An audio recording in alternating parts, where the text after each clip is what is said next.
Welcome to my channel. Subscribe and enjoy my new stories every day. The dim glow of candles flickered against the polished wood of the restaurant table, casting warm shadows over my wife, Clara, and me as we sat across from each other, laughter mingling with the soft jazz playing in the background. It was my birthday, and everything felt perfect. The wine flowed freely, our conversation sparkled with shared memories, and the atmosphere buzzed with a celebratory energy. Can you believe we've been together for 5 years? Clara smiled, her green eyes sparkling like the wine in her glass. It feels like just yesterday we were awkwardly dancing at that wedding. I chuckled, remembering the way she twirled around me, her laughter echoing in the crowded hall. I still can't believe you managed to convince me to wear that ridiculous bow tie. As we reminisced, I took a sip of my wine, letting the rich flavor wash over me. Life was good, and I wanted this moment to last forever. After dinner, we strolled hand in hand down the tree-lined streets, the night air cool against our skin. Clara was animated, recounting an amusing story from her teaching job, her laughter ringing out like music. Just as I was about to lean in and plant a kiss on her forehead, I felt a shift in the atmosphere. My instincts flared, and I glanced over my shoulder. A figure lurked in the shadows, moving in a way that sent a chill down my spine. "Clara, I think someone's following us," I said, my voice low and urgent. She looked back, her expression shifting from carefree to concerned. "What? Are you sure?" Before I could answer, the figure closed the distance between us, stepping into the light. It was a young man, probably in his early 20s, with unkempt hair and a wild look in his eyes. He approached with an intensity that made my heart race. "Hey," he shouted, catching us off guard. I instinctively moved in front of Clara, ready to protect her. Then I felt it, a cold, hard pressure against my back. "Don't move," the boy hissed, his breath hot and shaky. "If he's gone, will you come back to me?" My heart dropped as I recognized the madness in his eyes.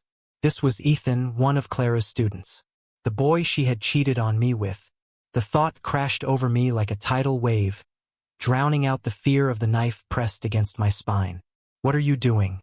I asked, my voice steadied despite the panic bubbling beneath the surface. "You think threatening me will bring Clara back to you?" He laughed, a short, deranged sound that sent a shiver down my spine. "She left me. I thought we had something real. But then you came along." Clara's hand tightened around mine, confusion and fear mingling in her expression. "Ethan, please put the knife down. This isn't the way." I sensed an opportunity. With the knife at my back, I could manipulate this moment. "You think I don't know what she did?" I said, my voice calm. "You think this is about me? It's not. It's about her. She's the one who betrayed you. She's the one who cheated. You're better off without her." Ethan faltered, the blade wavering slightly as confusion flickered in his eyes. "But I loved her." I seized the moment. "And what has she done to you? Look at yourself, man. You're here, chasing shadows, while she's with me, celebrating my birthday." I gestured to the restaurant behind us, the glow of lights shining like a beacon of normalcy. Ethan hesitated, the madness in his eyes flickering, uncertainty creeping in. "You don't understand. I was supposed to be with her. Then let her go," I urged, feeling the adrenaline coursing through me. "You don't want this life. You don't want to be the guy who lost everything over a girl who doesn't even care about you." His grip on the knife loosened slightly, and I seized the moment to take a step back, forcing him to adjust his position. "You can walk away from this," I continued, feeling emboldened. "You can start fresh without her. Just put the knife down and go. Forget her."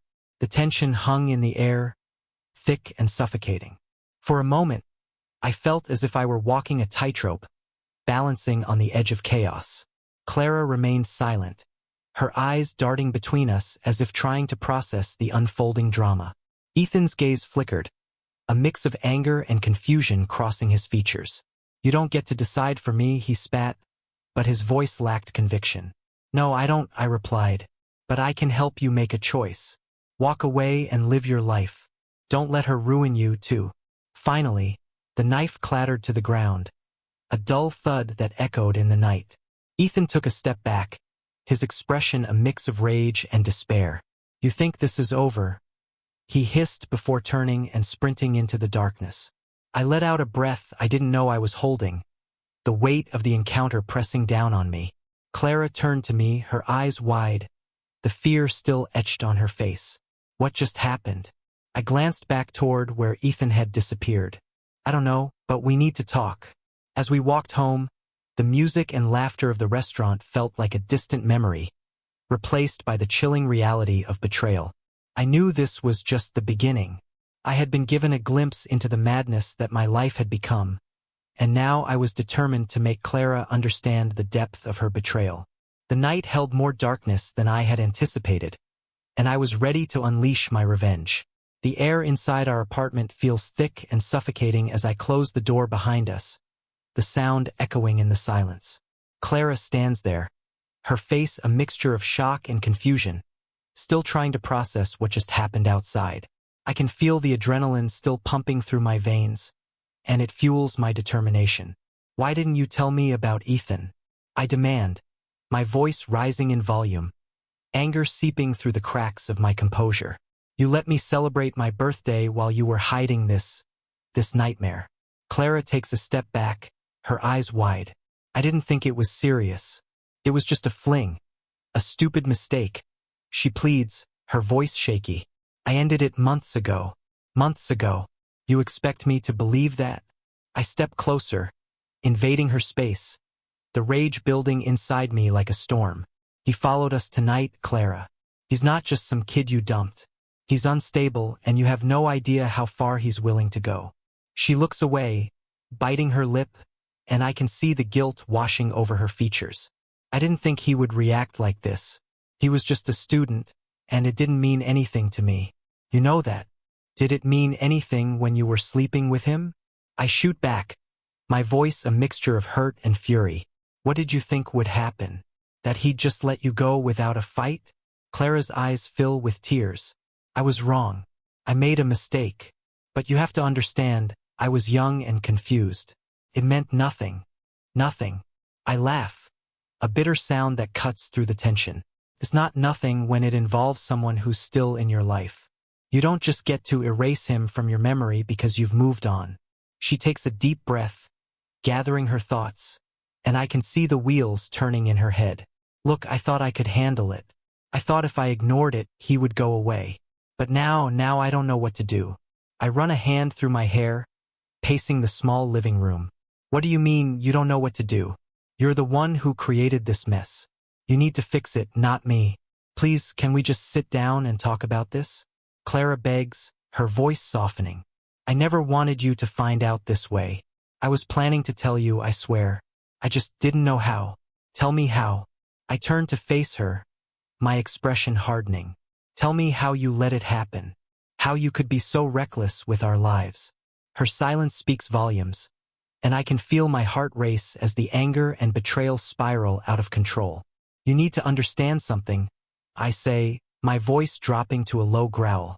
"This isn't over. Ethan is still out there. He's unstable, and I can't let him ruin everything." Clara wipes away her tears, her expression shifting from remorse to determination. "What do you plan to do?" I pause, considering my words carefully. "I'm gonna make sure he knows I'm not afraid of him. I'll confront him, and I'll make him understand that I won't let him come between us." "Are you serious?" she exclaims, her eyes widening in disbelief. "You can't just confront him. He's dangerous." "Dangerous? He was just a kid who couldn't handle rejection," I retort, the bitterness creeping back into my tone. "He needs to learn that there are consequences for his actions. And if it takes me confronting him to make that clear, then so be it." I turn toward the door, my heart pounding in my chest. I can't sit around waiting for him to make his next move. I need to take control of this situation. "Wait." Clara reaches out, grabbing my arm. "Please don't do anything rash. I'll talk to him. I can handle this." "No, Clara. You've handled it poorly from the start." I pull my arm away, frustration boiling over. "You've put us both in danger. This is my problem now." "Your problem?" She scoffs, anger flaring in her eyes. "It's my past. You're treating this like it's just some game. Then let's play it right. I shout, my patience wearing thin. I'm not letting some crazy ex-student threaten my life because of your mistakes. With that, I swing the door open, the cool night air hitting my face like a slap. I step out, leaving Clara behind and head toward the nearest bar, the bright neon lights beckoning me inside. I need a drink, no, several drinks, to dull the pain of betrayal and the fury that's now burning through me. As I take a seat at the bar, the bartender approaches, and I order a whiskey. You look like you've had a rough night, he says, pouring the amber liquid into a glass. I take a long sip, feeling the burn slide down my throat. You have no idea, I mutter, staring into the glass. Want to talk about it, he asks, setting the bottle down. No, I reply sharply, my mind racing. I can't talk about it. Not yet. As I sit there, the chaotic thoughts swirl around in my head. I can't let Ethan get the upper hand. I need to confront him, and when I do, I'll make it clear that Clara is off limits. I won't let him threaten my life or our future any longer. And I'll make sure Clara understands that she has to live with the consequences of her choices. This is just the beginning of my retribution. The bar buzzes with life, laughter, and clinking glasses, but I'm lost in my own thoughts. The whiskey burns as it slides down my throat, a welcome distraction from the turmoil inside me. I set the glass down and pull out my phone, scrolling through my contacts until I land on Ethan's name. I know I shouldn't, but the anger bubbling inside me demands action. Hey man, you up? I type, my fingers hovering over the screen. After a moment's hesitation, I hit send, then order another drink. The bartender raises an eyebrow but says nothing.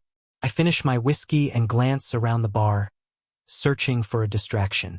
The laughter and chatter seem to fade as my mind races. I can't believe Clara would be so careless, so reckless. What was she thinking? I let out a frustrated sigh and take a long drink just as my phone buzzes in my pocket.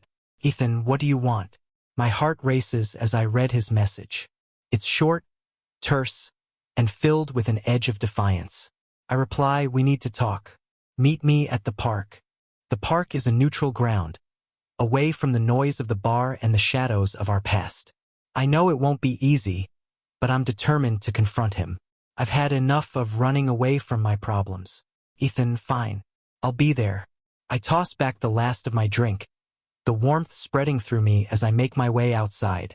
The night air is cool against my skin, sharpening my senses.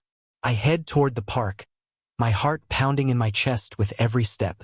The moonlight spills over the path, illuminating the way as I reach the park's entrance. I can see Ethan waiting by the fountain, his figure silhouetted against the light. He looks even more unhinged in person, the shadows highlighting the sharp angles of his face and the wildness in his eyes. Ethan, I call out, stepping forward. We need to talk. He turns, his gaze dark and unreadable. What do you want? He snaps, crossing his arms. You think you can just waltz in here and tell me what to do? I'm not here to tell you what to do, I reply, my voice steady. I'm here to make sure you understand something. Clara is with me now. You need to back off. He laughs, a harsh, derisive sound that echoes in the stillness of the night. You think you can just take her from me? She was mine first. Was? I step closer, narrowing the distance between us. She's not yours anymore. You had your chance and you blew it. This isn't some high school drama. You can't just threaten people because you're angry. His eyes flash with fury, and he takes a step forward, invading my space. You think I'm scared of you? You don't know who you're dealing with. I feel the tension crackle in the air, a dangerous electricity swirling around us. And you don't know what I'm capable of either, I challenge, my voice low. You think this is going to end well for you? I'm not going to let you ruin my life over a fling. For a moment we stand there, two men on the brink, and I can sense the fear behind his bravado. You think this is about you? He hisses, taking a step back. You have no idea what I'm going through. Clara doesn't care about you. She's just with you because I'm gone. Gone. I scoff, shaking my head. You don't get to decide how she feels. You lost her, and now you're trying to drag her back into your chaos. You need to accept that it's over. For both of us. He clenches his fists, the muscles in his arms tensing. I'm not gonna let you talk to me like that. You think you can just come here and bully me? I won't let you take her without a fight. Fight? I laugh, the sound bitter. What are you going to do? Run back to her and tell her how you're still hung up on her? That's weak, man. You need to grow up. Ethan's face darkens, his jaw tightening as he takes another step closer. You're going to regret this. You think you've won? You have no idea what I'm capable of. Neither do you, I respond, feeling the tension between us reach a breaking point. I'm done playing games. If you want to threaten me, then do it.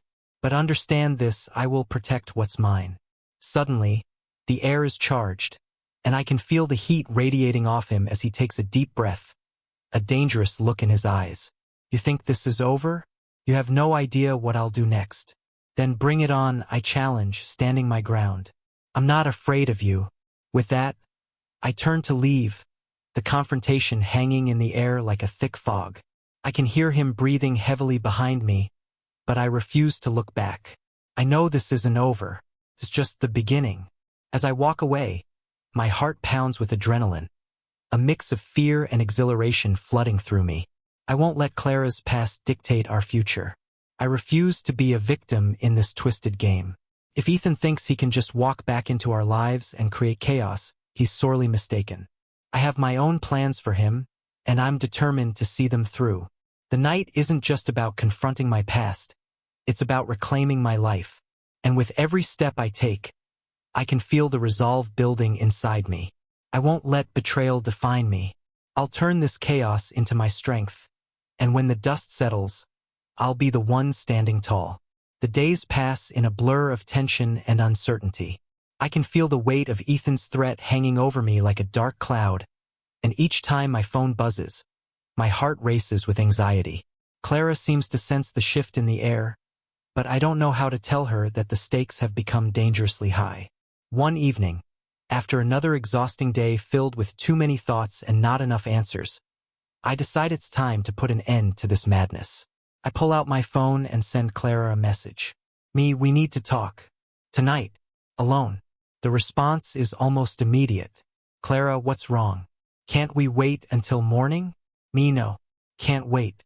I'll be home in an hour. I take a deep breath, trying to steady the storm brewing inside me. I know I have to confront her about everything, Ethan, the betrayal, and what it all means for us. I can't go on living like this. When I arrive home, Clara is waiting in the living room, her arms crossed over her chest, anxiety etched on her face. What's going on? She asks, her voice trembling.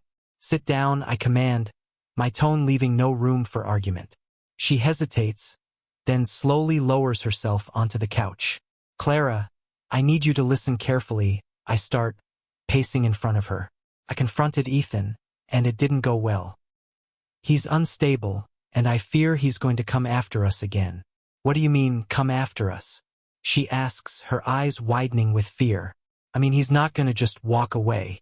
He's angry, and he blames you for everything. He thinks he can come between us again. Maybe I can talk to him, she suggests, but I shake my head, cutting her off. No more talking, Clara. This isn't a negotiation. It's a matter of survival now. I stop pacing and stand in front of her, searching her eyes for understanding. We need to take control of this situation before it spirals out of hand. I'm not going to let him destroy what we have. What do you plan to do? Clara asks, a tremor in her voice. I'm going to find him, and I'm going to make him understand that he's done. That he needs to stay out of our lives for good. Are you serious? She asks, horror dawning on her face. You can't just confront him again. That's dangerous. Dangerous? I laugh bitterly, the sound harsh in the silence of the room. He's already dangerous. This is a fight for our lives, Clara. I won't back down. Before she can respond, I turn on my heel and stride toward the door. I'm doing this for us. If you want to stay safe, you need to trust me. I step outside, the cool air wrapping around me like a shroud. My heart races with adrenaline and fear as I think about what I have to do next. I need to find Ethan before he finds me. I make my way to the park where we met last time, my mind racing with possibilities. I can't let him corner me again. I need to be prepared. As I approach the fountain, I see a familiar silhouette in the shadows. Ethan, I shout, my voice echoing off the trees. He steps into the light, a smirk on his face that sends a chill down my spine. Back for more, are we? You're brave, I'll give you that. Brave? No, I'm just done playing games, I reply, anger fueling my words. You need to leave Clara alone. He laughs, the sound dripping with sarcasm. And what if I don't? What will you do? Threaten me again? Maybe I will, I say, my voice low and dangerous. Or maybe I'll make you regret ever crossing me. Suddenly, he lunges toward me, and instinct kicks in. I sidestep, shoving him into the fountain. The water splashes around us, soaking him as he stumbles back. You think this is a joke, he yells, water streaming down his face. But the look in my eyes tells him otherwise. This is your last chance, Ethan. Walk away and never come back, I say, my voice steady and unwavering. He scrambles to his feet, fury igniting in his eyes. You think you can scare me? I've lost everything, and I have nothing left to lose. That's exactly the problem, I say, stepping closer, my heart pounding. You're dangerous because you're reckless. I don't want to hurt you, but I will if it means protecting what's mine. He lunges again, but this time I'm ready. I grab his arm, twisting it behind his back, forcing him down into the grass. You need to listen, I hiss, the intensity of the moment making my heart race. You're not just hurting Clara. You're dragging us both into a mess we don't want. So stop. Just walk away. He grunts, struggling to break free, but I hold him down. You don't know what I'm capable of, he snarls. Then let me show you, I say, my voice dangerously low. If you don't leave Clara alone, I will make sure you regret it. Suddenly, I hear footsteps approaching. Clara's voice calls out from behind me, filled with panic. What's going on? Stop it. I glance back, momentarily distracted. Stay back, Clara. Ethan seizes the opportunity, shoving me off and scrambling to his feet. He turns to Clara, eyes wild with desperation. You think he cares about you? He's just using you to get to me. Enough, I shout, stepping in front of Clara, shielding her from his rage. This is between us, not her. Ethan's gaze narrows, and in that moment, I see a flicker of realization. You think you can keep her safe? You don't know the depths of my obsession with her. Obsession? I scoff, my anger boiling over. You don't own her. You never did. With a roar, Ethan lunges at me, and I brace for impact. We crash to the ground, fists flying as we grapple for control. In the struggle, I catch a glimpse of Clara's horrified face, and something in me snaps. I push Ethan off and scramble to my feet, my mind racing. This ends now. I shout, adrenaline surging through me. I need to put an end to this madness once and for all.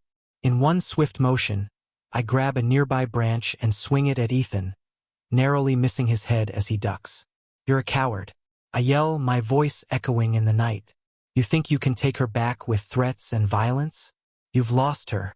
He scrambles back, fear flickering in his eyes. I'll never let you have her. In a flash, I charge at him again, my heart pounding in my chest. You already lost. I shout as I land a punch that sends him sprawling into the grass. Ethan struggles to his feet, his face twisted in anger and humiliation. You don't understand, he gasps, panting heavily. You think this is over. It's just the beginning. I stand over him, chest heaving, the taste of victory tinged with the bitter aftertaste of betrayal. No, it's over for you. You need to get out of our lives and never come back. Ethan glares up at me, the fight gone from his eyes. You'll regret this, he mutters, slowly backing away. As I watch him retreat, a wave of relief washes over me, but it's quickly replaced by the heavy weight of betrayal still hanging in the air. I turn to Clara, who stands frozen in shock, tears streaming down her cheeks. I'm sorry, she whispers, her voice trembling. I never wanted this to happen. I know, I say, my voice softening. But you have to understand, trust is everything. And you broke it. She shakes her head, her expression pained. I didn't mean for any of this to happen. I thought I could handle it. But you didn't, I reply, frustration creeping back into my voice. And now it's come to this. Are we going to be okay? She asks, her eyes searching mine for reassurance. I take a deep breath, the weight of the confrontation still heavy on my heart. I don't know, Clara. I need time to think. With that, I turn and walk away, leaving Clara standing there, the distance between us growing with each step I take. As I leave the park behind, I feel the last remnants of our relationship slipping through my fingers, the echoes of betrayal reverberating in my mind. The truth is, no matter how much I want to forgive, some wounds run too deep. I fought for us, but trust once shattered is hard to rebuild. And as I step into the darkness, I realize that this is the end of our story. We were once a pair, bound by love, but now we're just two people moving apart, each haunted by the ghosts of our choices. With a heavy heart, I walk into the night, knowing that some betrayals are simply unforgivable.